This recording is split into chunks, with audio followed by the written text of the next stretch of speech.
What's going on, everybody? No intro this week. We're just going to jump straight into it. We're going to be talking about using chromatics in your playing, how to start doing it, maybe why you should, maybe why you shouldn't, a few things. Go over a few licks, talk about some concepts, and there we go. So the first thing, we're going to be in the key of A, another dominant 7 kind of sound. And this first, the way this came to mind is I was kind of playing around the other day and I did this lick that I got from a teacher of mine at Berkeley. It's really just this part. So what we're doing is connecting two different pentatonic boxes, actually, two close. The first one is this like BB King box.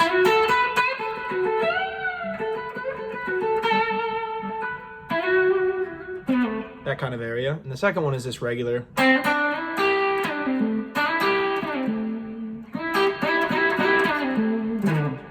Second position of your pentatonic box. Right? So instead of just playing these two separate, we just start connecting them. Now, the way you'd have to do that is just by using chromatics. The same exact pattern, same exact fingering, just to get chromatics in your playing. It's a cool sound, and it's a good way to connect things without just going. That's cool too. Something like that, but it's just got a different tonality to it. It's a little out, obviously, because these notes over A, those are not in at all, but the way you use chromatics is you go through them. You don't lean on the chromatics all the time. That creates a very out sound. We're not really talking about that in today's lesson. What we're really talking about is just connecting the dots. So the first one, we've got 11th fret G string, 10th fret B string. We're gonna go move that shape down 2 frets, and then kind of do what you need to do at the end. And then I did another chromatic.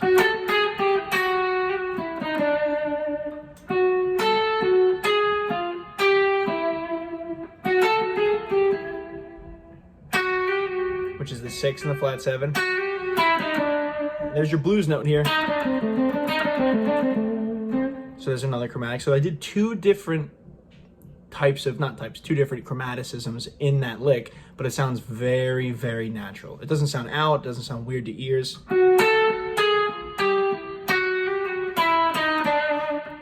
8, 7.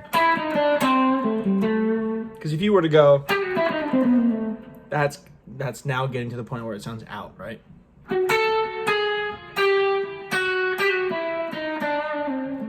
Kind of end it how you need to end it.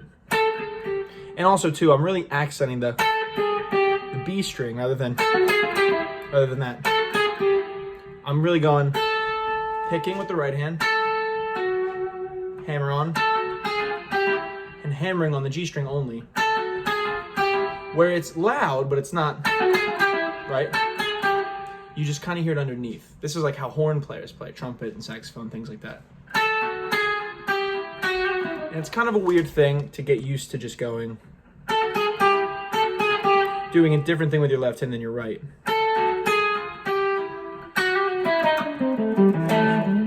Right?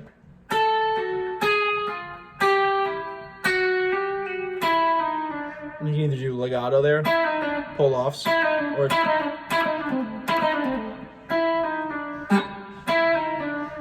like that. Now another one that I really like is using the blues note again. We do this same kind of thing, but we'll do it in reverse this time, going up with chromatics and going down. The first one was just going down, and I like going up as well. They're very different sounds. I'm using for different purposes, and it's a very easy way to start doing this. It's a cool lick. Going down sounds very different, right?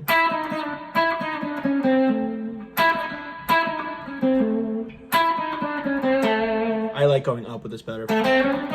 You almost don't even hear it. As opposed to very different than. And that's a 5-note 1, 2, 3, 4, 5 chromatic, which is really cool.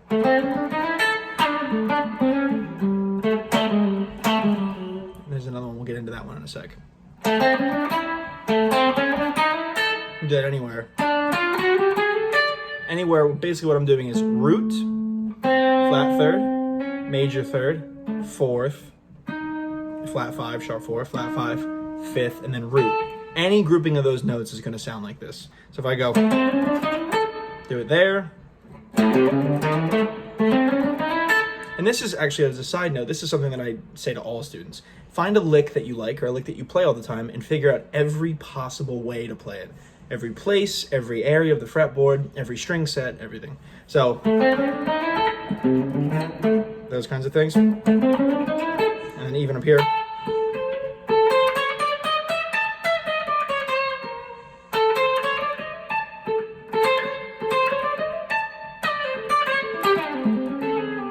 There's so many chromatics that I do. So many ones that sound cool. It's just these little connecting things that just really add a dimension to your playing. I'm picking, I'm going pick, flat 3, major 3rd. You could either slide that whole thing, or just do it all, you know, sliding into it. Or I think one of them should be a slide, personally, with the sound of it, for me at least. Even if it's just that one. Right? That's a cool one. Now another one that's really cool is to approach the 4 chord in a blues. I get a lot of questions about that from you guys, and I love it. I love talking about this. I could talk about it all day. So if we're going, go to the 4.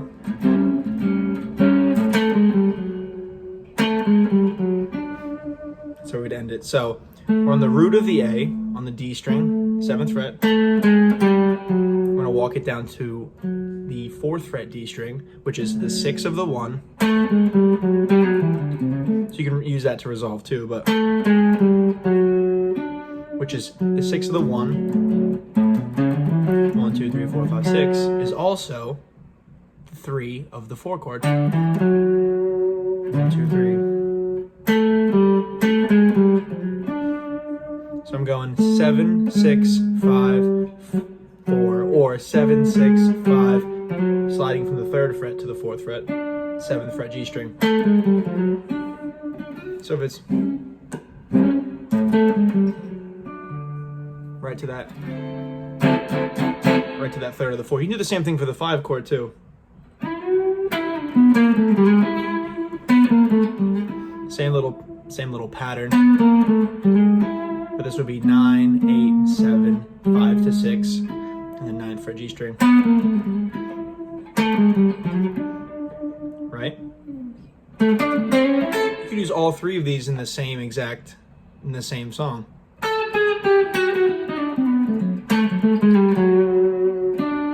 That one. Right? You work these in anywhere. All you really need to know is that chromatics are used for passing tones. They're not notes to hang on. If you want to hang on them, that's a whole other discussion. We can talk about that too, like a playing out thing. But if you went, if you do that, you got to make sure it's on purpose, right? We don't want to be hanging on these chromatic notes. Now, there are some places to not do it, and there's, it's really a preference thing, and also it's a can you make it work thing as well. It's not just, I can't do it here, I can't do it here.